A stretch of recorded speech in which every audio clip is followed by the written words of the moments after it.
Doctor Strange was an opportunity to kick down the door to magic, to other dimensions, to this whole side of the universe they haven't seen.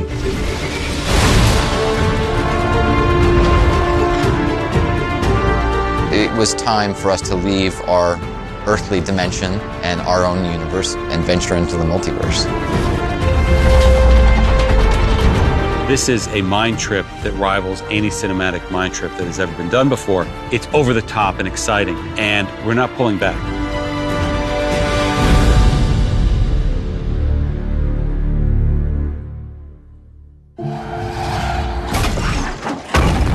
In this story, Stephen Strange is in a car accident that mangles his hands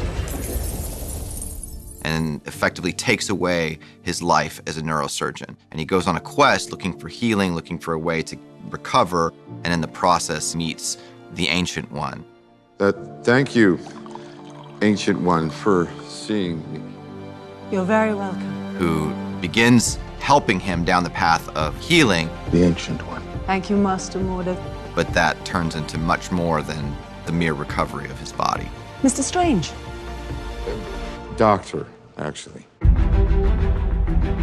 I've been talking about Doctor Strange for many, many years. It's been something that we've wanted to do for a long time because it represents an entirely new aspect to the cinematic universe for us. Just like in the comics, Doctor Strange deals with parallel dimensions, deals with alternate dimensions, deals with the multiverse, which unlocks an entire new area of storytelling for us. We've seen very much grounded, tech-based universes like in Iron Man and the Avengers.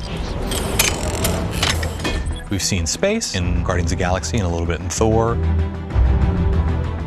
Strange is a very natural bridge between what we know of sensory, perceivable reality and something well beyond that.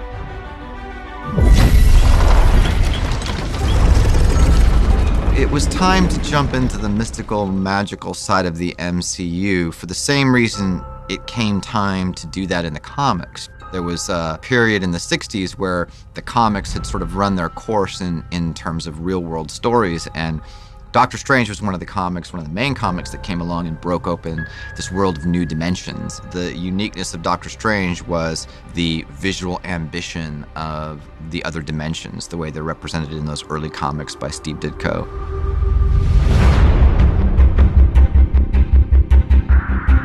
It's amazing that after all these decades, I still think that Steve Ditko's artwork in the early Strange Tales and in the early Doctor Strange comics are still the most interesting visual comic book panels I've ever seen. Steve Ditko is one of the greatest Marvel artists in history. That we were able to take what he put in the mid-60s, these trippy comic panels and comic covers, and we now have the technology and the means to put that into big three-dimensional space on a movie screen is amazing. We try to be faithful to it, but bring something new to it, kind of put it into our world. And nowadays, we're in 21st century, so it's a different technology, but we try to be very faithful to these ideas that they had. When you go from the publishing to the moving image, there's a jump. We try to be as faithful as we can to create the best believable world where astral projection is a language.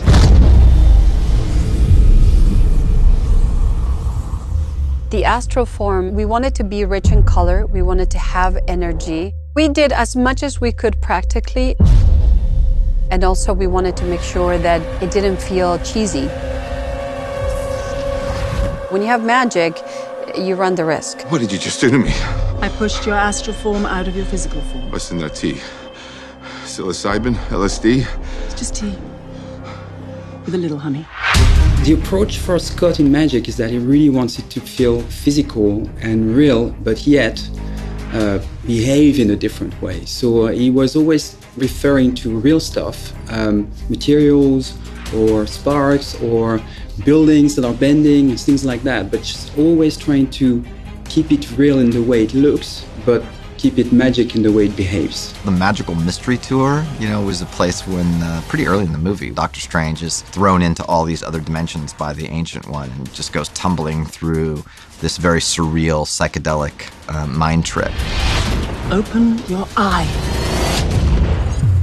He sees all the stuff that he didn't know, all the different dimensions and all the places where magic comes from. We really wanted that to be a very cool, trippy sequence. Kind of a huge psychedelic travel through dimensions, and there's different beats into the scene. It was a huge sequence to create, both from a creative point of view, what we wanted to tell and what Scott had in mind and everything that needed to be told at that time in the story. And we did a lot of previews on that sequence as well. And also from a technical point of view, how to shoot it, how to incorporate Benedict within the sequence, So it was a challenge on many, many levels. He looks all right to me.